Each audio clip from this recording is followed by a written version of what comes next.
People are just saying, what the hell is going on? We need answers as to how long this is going to last. We need answers to how many troops, how much money, are there guardrails, things we don't do. And a number of things that we had talked about were very troubling. I am totally dissatisfied about their answers of going into other countries, totally dissatisfied of what they might be doing in Greenland, as well as in Colombia, Mexico, and other countries.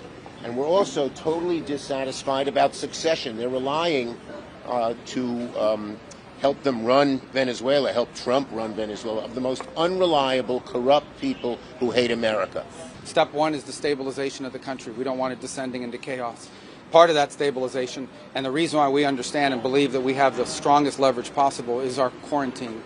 As you've seen today, 2 more ships were seized. We are in the midst right now and in fact about to execute on a deal to take all the oil. They have oil that is stuck in Venezuela. They can't move it because of our quarantine and because it's sanctioned. We are going to take between 30 and 50 million barrels of oil. We're going to sell it in the marketplace at market rates, not at the discounts Venezuela was getting. Tim and I made it clear that the public needs answers. Across America, people are just saying, what the hell is going on? We need answers as to how long this is going to last. We need answers to how many troops, how much money, are there guardrails, things we don't do. And a number of things that we had talked about were very troubling. I am totally dissatisfied about their answers of going into other countries, totally dissatisfied of what they might be doing in Greenland, as well as in Colombia, Mexico, and other countries. And we're also totally dissatisfied about succession. They're relying to help them run Venezuela, help Trump run Venezuela, of the most unreliable, corrupt people who hate America. So this is fraught with peril. The American people, the public, not just in a classified room, the American people need answers. Tim. And I'll just say this, and we've got the 2 cabinet secretaries here, and they heard what I said in that room. We are 4 months into a sustained military operation. More than 200, quote, enemies have been killed. American troops have been injured. We have the U.S. forces arrayed around Venezuela, but neither the House nor the Senate have been willing to hold a single public hearing to put these facts before the public. Why not? We need to start doing our job. What they will do is get us in a classified setting where the leader of the Senate says, this is not for public consumption. And so the questions that we have about the legal rationale, we cannot discuss in public. The questions we have about the strategic rationale, we cannot discuss in public. About the targeting criteria, we cannot discuss in public.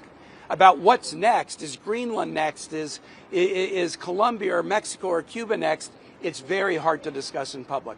We've got to get this discussion out of the skiff and into the public before it's too late. The reason we need hearings, public hearings, is the Founding Fathers, when they gave the Congress the power to make war, knew that this is such a powerful and fraught with peril issue, making war, that a public discussion was required. They're avoiding all public discussion. To talk to us in the skiff, where we didn't get adequate answers even to our questions, but not let the American people know what they're doing, when it's the American people who have always paid the price when we try to do this regime change in blood and treasure. We need answers. We need answers to these questions, and we need them made publicly. Thank you. Thank you. Hey, let's hold in place, please. All right. I'm against everything you said. So. Why are you saying this behind closed doors? Well, there's a lot of operational details that can't be discussed publicly, obviously, for obvious reasons. So as we move forward, we'll describe our process, which is a threefold process in Venezuela. I've described it to them now. Step one is the stabilization of the country. We don't want it descending into chaos. Part of that stabilization, and the reason why we understand and believe that we have the strongest leverage possible, is our quarantine. As you've seen today, 2 more ships were seized. We are in the midst right now and in fact about to execute on a deal to take all the oil. They have oil that is stuck in Venezuela. They can't move it because of our quarantine and because it's sanctioned. We are going to take between 30 and 50 million barrels of oil. We're going to sell it in the marketplace at market rates, not at the discounts Venezuela was getting. That money will then be handled in such a way that we will control how it is dispersed in a way that benefits the Venezuelan people, not corruption, not the regime. So we have a lot of leverage to move on the stabilization front. The second phase will be a phase that we call recovery, and that is ensuring that American, Western, and other companies have access to the Venezuelan market in a way that's fair. Also, at the same time, begin to create the process of reconciliation nationally within Venezuela so that the opposition forces can be amnestied and released and from prisons or brought back to the country and begin to rebuild civil society. And then in great detail, we'll have more detail in the days to follow. But we feel like we're moving forward here in a very positive way. How long will this take, Secretary?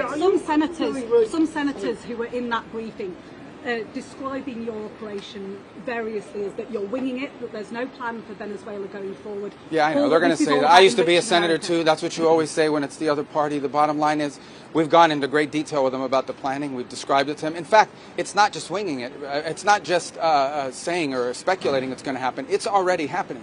Like the oil arrangement that we've made with PDVSA on their sanctioned oil that they can't move. Understand, they are not generating any revenue from their oil right now.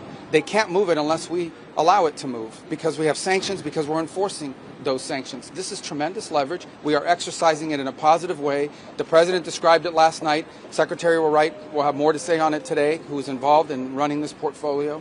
And we feel very positive that not only will that generate revenue that will be used to the benefit of the Venezuelan people, and we're ensured that that's what the case is, but it also gives us an amount of leverage and influence and control over how this process moves forward. Mr. Secretary, on Denmark, sir. Mr. Secretary, on Denmark. Why has the administration not taken Denmark's offer to discuss the situation in Greenland?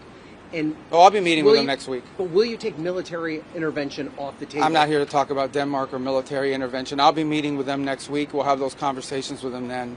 And but I'm not having anything further to add to that Can today. you clarify your comments to lawmakers? Does the U.S. intend to buy Greenland? Does the U.S. intend to buy Greenland? Can you clarify your comments to lawmakers this week? Well, that's always been the president's intent from the very beginning. He said it very early on. I mean, this is not new. He talked about it in his first term, and he's not the first U.S. president that has examined or looked at how could we acquire Greenland. There's an interest there. But so I just reminded them of the fact that not only did Truman want to do it, but President Trump's been talking about this since his first term. What? Made a statement last night saying that the military option... He's lost a lot of weight. Good job, man.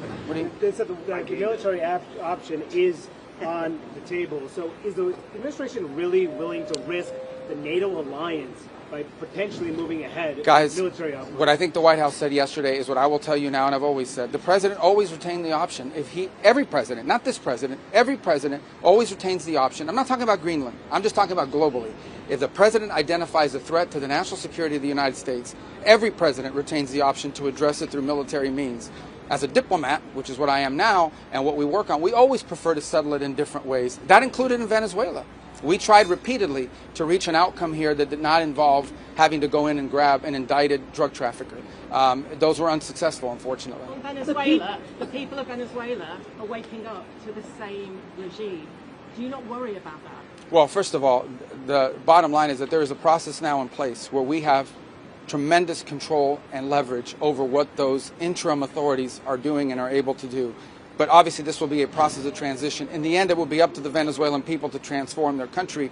We are prepared under the right conditions, using the leverage that we have, which includes the fact that they cannot move any oil unless we allow them to move it. Well, again, I'm not going to give you a timeline on it. We want it to move as soon as possible. But we didn't expect this would... It's been 3 days since this happened, 4 days since this happened. So I understand that in this cycle and society we now live in, everyone wants instant outcomes. They want it to happen overnight. It's not going to work that way. But we're already seeing progress. With this new deal that's been announced and more deals to follow, you are already seeing how the leverage the United States has over those interim authorities is going to begin to lead to positive outcomes. It doesn't cost us. It doesn't cost us. The involvement, the U.S. involvement in Venezuela, how much will it cost? Well, it doesn't going to cost us any money. For example, this oil deal that's happening doesn't cost us any money. On the contrary, and if it opens up, well, look, I can't. I don't have the numbers. What operation are you talking about? The entire thing? Yeah. Well, these troops are going to be deployed. None of these troops sit in a dry dock waiting for action. They're deployed somewhere in the world. If they're not here, they're somewhere else. Just today, our forces not deployed to the Caribbean seized a boat, a sanctioned boat tied to the IRGC that tried to flee from us. That happened somewhere else. We are constantly involved in action. We have boats in the Mediterranean. We have ships in the Middle East. We have ships in the Indo-Pacific. These ships, if they weren't in the Caribbean, they'd be somewhere else conducting activity. That's what the Navy does. I want to emphasize that question from CNN. The question's never asked how much does it cost when they're in the Mediterranean or the Red Sea or the Indian Ocean or the Pacific. But now that they're in our hemisphere, on a counter-cartel mission or ensuring that an indicted individual comes to justice, now you're asking the question of cost. It's a disingenuous question to begin with. You're trying to find any angle possible to undermine the success of one of the most historic military missions the world has ever seen. The level of sophistication that Senate just was briefed on and the House was briefed on, a classified level, is something only the United States of America can accomplish. The world is taking notice of that. Certainly Venezuela is taking notice of that. And it continues because 2 oil tankers, 2 overnight, were seized by the United States of America, stateless or sanctioned, because the oil blockade, the quarantine of oil out of unsanctioned or stateless vessels continues. That leverage will continue as Secretary Rubio outlined. So our military is prepared to continue this. As he said, the president, when he speaks, he means it. He's not messing around. We are an administration of action to advance our interests, and that is on full display. We're happy to brief the House. No. 2 quick things. Okay, number one, because we have to go, because we got to brief the House, and if we don't and they're pissed at us, you guys better defend us. That was because we were talking to you. I would make one more point, and it's a very interesting point. One of those ships that was seized that had oil in the Caribbean, you know what the interim authorities are asking for in Venezuela? They want that oil that was seized to be part of this deal. They understand that the only way they can move oil and generate revenue and not have economic collapse is if they cooperate and work with the United States, and that's what we see are going to happen. We got to go talk to the House, guys. Is it a challenge? I apologize. Will you testify publicly?